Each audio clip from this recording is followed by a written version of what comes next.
আসসালামু আলাইকুম বন্ধুগণ, আমার আলহামদুলিল্লাহ। সবাই কেমন আছেন? আশা করি ভালো আছেন। আপনাদের মাঝখানে আমি এমন একটা ইম্পর্টেন্ট আলোচনা নিয়ে আসছি, যেটা হচ্ছে আমরা ওয়ার্কআউটের সময় আমাদের মাসেল কেন ক্রাইম করে। অনেকজনের মাসেল ক্রাইম করে, যে কারণে আমরা ওয়ার্কআউট করতে পারি না। এটার জন্য আমরা দুইটা জিনিস আমি বলবো, ওয়ার্কআউটের আগে আর ওয়ার্কআউটের মধ্যে। ওয়ার্কআউটের আগে আমরা যেটা করব, 30 মিনিট আগে একটা স্যালাইন খেয়ে নিব। যারা সাপ্লিমেন্ট খান, প্রি ওয়ার্কআউট ক্যাফেন ইনটেক করবেন 20 মিনিট আগে। এরপর আমরা স্ট্রেচিং করে ব্যায়াম শুরু করে নিব। ব্যায়ামের মাঝখানে আমরা যেটা করব সেটা হচ্ছে বিসি ডবলে খাবো, ই ডবলে খাবো, অ্যামাইনো আমরা খেলে ইন ওয়ার্কআউটে যেগুলো টিস্যু আপনার ছিঁড়বে ওগুলো রিকভারি হতে থাকবে, ঠিক আছে। কারণ ভেরি ইম্পর্টেন্ট হচ্ছে আমরা ব্যায়াম শুরু করার আগে আমরা কি খেয়েছি সেটা। আপনার হচ্ছে ম্যাগনেসিয়াম, সোডিয়াম, পটাশিয়াম, এই 2-3টা শর্ট বডিতে পর্যাপ্ত পরিমাণ না থাকার কারণে এই ক্রাইমটা করে। হ্যাঁ, তাই আমরা বিসি ডবলে ইন ওয়ার্কআউটে ইনটেক করব, তারপরে ই ডবলে ইনটেক করতে পারি। তাহলে আমরা যে ব্যায়াম করব, অ্যামাইনো ইনটেক করতে পারি।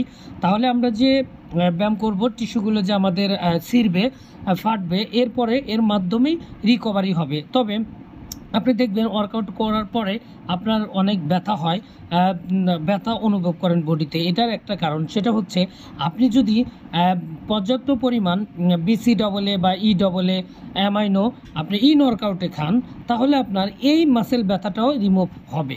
কারণ আপনি মাসেল তাড়াতাড়ি রিকভারি করতে আপনাকে হেল্প করবে। এর জন্য আমরা বাসায় গিয়ে দেখবেন আপনি 6 ঘন্টা বা 8 ঘন্টার মধ্যেই আপনার মাসেলটা রিকভারি হয়ে গেছে। পরের দিন আপনিও অনেক সুন্দরভাবে নতুন প্ল্যানিংয়ে ব্যায়াম করতে পারবেন। অতএব বন্ধুগণ আমার, আজকের থেকে আর ভয় নেই। আপনারা অবশ্যই আমি যে আলোচনাটা করলাম এটা আপনারা গুরুত্ব সহকারে নেবেন এবং আপনার লাইফে বাস্তবায়ন করবেন। প্রত্যেক দিন জিমে যাওয়ার আগে যেটা আমি করতে বললাম করবেন এবং পরে ওটাই করবেন। তাহলে আপনি এই সমস্যা থেকে বের হয়ে আসতে পারবেন এবং মাসেলও অনেক তাড়াতাড়ি গ্রো আপ করবে। টিস্যু যত তাড়াতাড়ি ছিঁড়বে, রিকভারি হলে আপনার মাসেলটা বাড়বে। এটা আজকে আলোচনা এই পর্যন্ত ছিল। আপনার ভিডিওটা অনেক শেয়ার করবেন। আসসালামু আলাইকুম বন্ধুগণ, আমার আলহামদুলিল্লাহ। সবাই কেমন আছেন? আশা করি ভালো আছেন। আপনাদের মাঝখানে আমি এমন একটা ইম্পর্টেন্ট আলোচনা নিয়ে আসছি, যেটা হচ্ছে আমরা ওয়ার্কআউটের সময় আমাদের মাসেল কেন ক্রাইম করে। অনেকজনের মাসেল ক্রাইম করে, যে কারণে আমরা ওয়ার্কআউট করতে পারি না। এটার জন্য আমরা দুইটা জিনিস আমি বলবো, ওয়ার্কআউটের আগে আর ওয়ার্কআউটের মধ্যে। ওয়ার্কআউটের আগে আমরা যেটা করব, 30 মিনিট আগে একটা স্যালাইন খেয়ে নিব। যারা সাপ্লিমেন্ট খান, প্রি ওয়ার্কআউট ক্যাফেন ইনটেক করবেন 20 মিনিট আগে। এরপর আমরা স্ট্রেচিং করে ব্যায়াম শুরু করে নিব।